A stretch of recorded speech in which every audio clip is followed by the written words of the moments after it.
The Battle in Outer Space was released in 1959 and is considered to be a loose sequel to The Mysterians from 1957.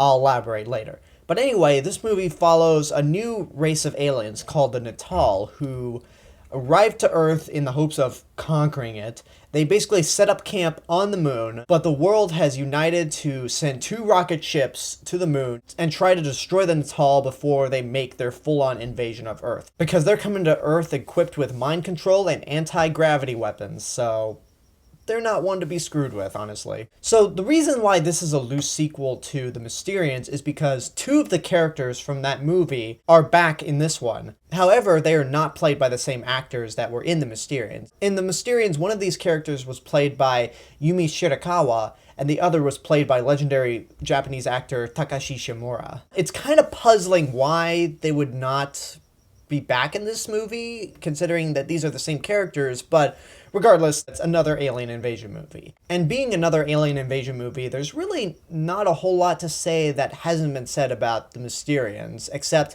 I actually think this is more entertaining. With the Mysterians, the problem I had was that it was kind of overhyped to me by fans. Everyone's talking about how great it was, and I saw it, I was like, okay, it's good, but it's not Godzilla level great. This one, I think, is definitely more entertaining. For one thing, it has a really fast-paced opening that really shows the Natal as a threat to humanity. Akira Ifukube's score is better this time around, much more energetic, and it gets you hyped. And it was so good that the main theme was reused in Godzilla vs. Gigan. Production design is still really good. Whenever Toho tackles aliens, they really get creative with the production design, like the moon, and these little moon rovers that look like the Wigglers from Super Mario. And the special effects are once again very enjoyable. They're as cheesy as ever, but still, there is that charm there. And the special effects do look a lot better. I think the fact that they were making at least 1 or 2 special effects films every year, Eiji Tsuburaya, the special effects director, had time to really perfect the craft. So I think that's why the special effects look better here than they did in The Mysterians. And that's really the show stealer of this particular movie, the special effects. And I probably should have mentioned this earlier. If I never talk about any of the human characters, it's usually because in certain movies they don't matter. Like, what really matters are the special effects and the monsters. And this is a movie where the special effects really shine. But it's not perfect, however. My main problem is with the ending.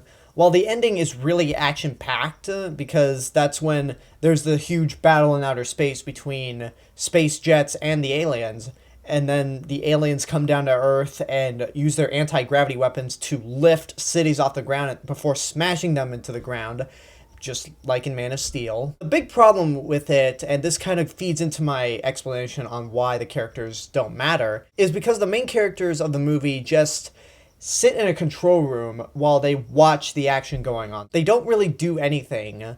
They become pretty much irrelevant to the plot. It's like in Godzilla 2000 when the characters are just standing on a roof, watching the action happen and not really doing anything about it. So in that part, while the ending is very entertaining, it makes the characters rather worthless and not worth mentioning. But regardless, I still think this is a very entertaining movie, definitely more than Mysterians, and I could see myself watching this again. So, it's a good movie. It's not a great movie. If you are a fan of these kinds of movies, then if you haven't seen it, I definitely recommend it.